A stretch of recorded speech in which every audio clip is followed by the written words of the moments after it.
The conference room went silent. Not the comfortable kind of silence, but the type that makes your skin crawl. The kind that happens when someone just said something they can't take back. Admiral Marcus Hale had been in the Navy for 32 years, seen combat in 3 different theaters, commanded operations that never made it to the news, and he thought he'd heard every call sign story there was. But when the quiet man, sitting across from him, wearing a faded flannel shirt and holding a worn baseball cap, whispered those 2 words, "Iron Ghost," the Admiral's face drained of color, and for the first time in decades, his hands trembled. It started as nothing more than a fundraiser mixer at the community center in Coronado, California.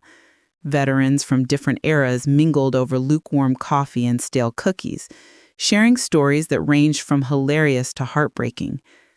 Jake Morrison wasn't supposed to be there. He'd only come because his 8-year-old daughter, Emma, had begged him to go, said she wanted to see other dads who did brave things like you, Daddy. Jake hadn't felt brave in years.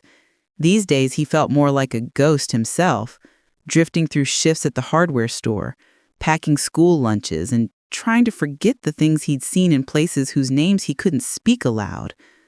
But Emma had those big brown eyes, the same ones her mother had, and Jake could never say no to her.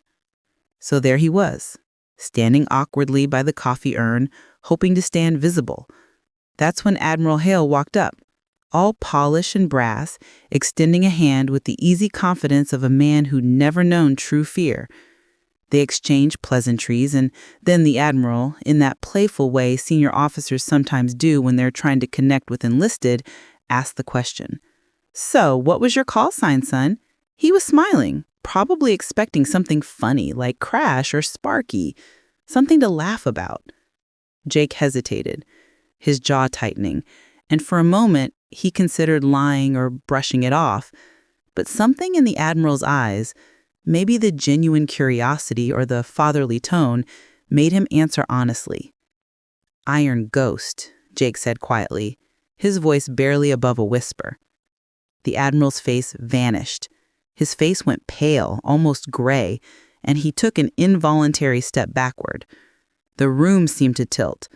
Other veterans nearby stopped mid-conversation, sensing something had shifted, something heavy and unspoken. You see, Iron Ghost wasn't just a call sign. It was a legend, a whisper in the shadowed corners of SEAL team operations, a myth that only the highest-ranking officers and the men who'd served in the darkest missions knew about. There were stories, fragments, really, about an operator who moved through enemy territory like smoke, who could infiltrate compounds that were supposed to be impenetrable, who had pulled off extractions that should have been suicide missions. He never left a man behind, never missed a target, and no one ever saw him coming. The enemy called him a demon. His own commanders called him a miracle. But after one particularly brutal operation in the mountains of Afghanistan, the Iron Ghost vanished. No fanfare, no ceremony, just gone. Some said he died and the government covered it up. Others believed he'd gone rogue or lost his mind. The truth, as it often is, was quieter and sadder. Jake Morrison had come home to a wife dying of cancer and a daughter who barely recognized him. He'd held his wife's hand through her last breath, buried her on a cold October morning, and decided that Emma needed a father more than the world needed a ghost. So he hung up the uniform, took a job that paid the bills, and became invisible in a different way. Admiral Hale stood there, staring, his mind racing through classified files and debriefs he'd read years ago. He remembered a mission report, redacted in places, about a hostage rescue in Kandahar where 12 Americans were supposed to die, but they all walked out alive because one man went in alone and cleared a path through hell. The operator's identity was classified. The report simply referred to him as Asset IG, Iron Ghost. The Admiral's voice cracked when he finally spoke. You were there? In Kandahar? The embassy staff?" Jake's eyes, which had been distant, focused sharply on the Admiral. He nodded once, slow and deliberate.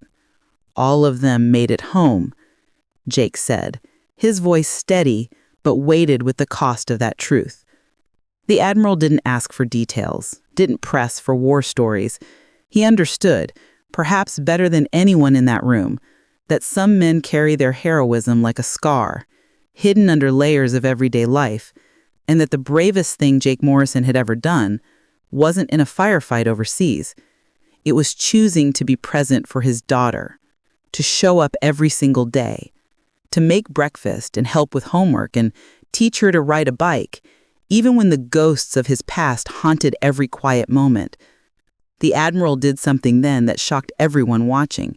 He stood at attention and saluted Jake Morrison, not as a formality, not as a gesture, but as a recognition of something sacred. Other veterans in the room, sensing the gravity, followed suit. Jake, uncomfortable with the attention, gave a small nod and glanced toward the door where Emma was playing with other kids. She looked over, saw her dad, and waved with that innocent gap-toothed grin that made everything worth it. Jake waved back, and in that moment, the weight he had been carrying seemed just a little bit lighter. The Admiral stepped closer, his voice low and sincere. "Thank you," he said simply, "for your service and for coming home." Jake's throat tightened, and he managed a quiet, "Someone had to make her pancakes." It was a joke, barely, but it was also the truest thing he'd said in years. As the evening wound down, Jake and Emma walked to their old truck in the parking lot. She held his hand, chattering about the cookies and the stories she had overheard, and Jake listened, really listened, because this was his mission now. Not in the shadows, not behind enemy lines, but right here, in the golden California sunset, holding the hand of the little girl who made him want to be more than a ghost. Inside the community center, Admiral Hale watched them go, and for the first time in a long time, he felt something close to awe. Because the real heroes, he realized, weren't just the ones who ran toward danger.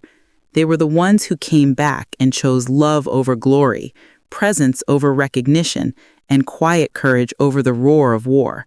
And somewhere in the fading light, the Iron Ghost finally found his peace.